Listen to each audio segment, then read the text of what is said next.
Сәлеметсіздер ме? Сіздермен бүгін мерекелік дастархандарға арналған дастарханның көркін ашатын осындай торт салатын жасаймыз. Менімен бірге видеоның соңына дейін болыңыздар.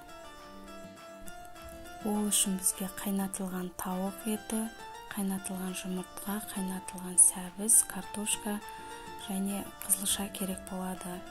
Бірінші видеода көрсетілгендей етіп тауығымызды майдалап турап аламыз.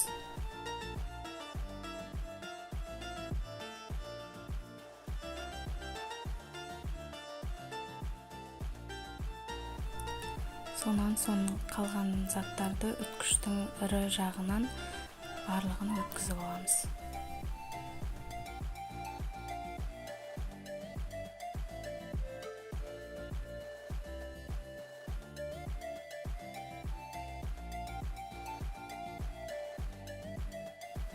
Міне барлығын өткіштен өткізіп дайындап алдық. Енді салатымызды жинайтын боламыз.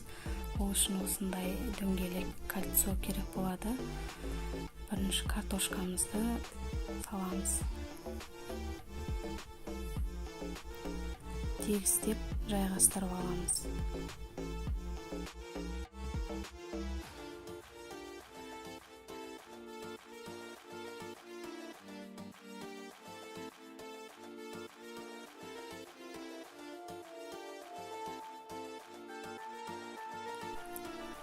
Сонан соң майонезді жағып, тегістеп жағып аламыз. Кейін тауығымызды саламыз.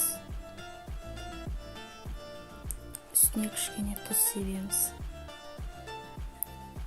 Майонез жағамыз.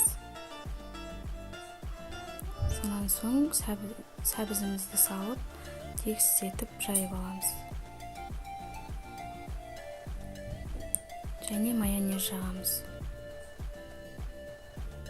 Сонан соң жұмыртқамызды салып, тегістетіп жайып аламыз.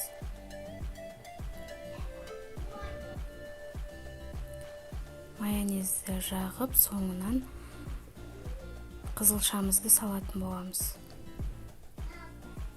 Бір тегістетіп жайып аламыз. Сонан соң кольцомызды шешіп, үстіне майонезбен осындай өз қалауыңыз бойынша сәндейміз.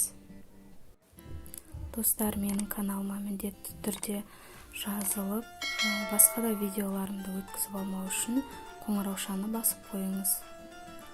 Міне біздің салатымыз дайын болды. Өте керемет, дастарханымыздың көркін ашады. Міндетті түрде жасап көріңіздер.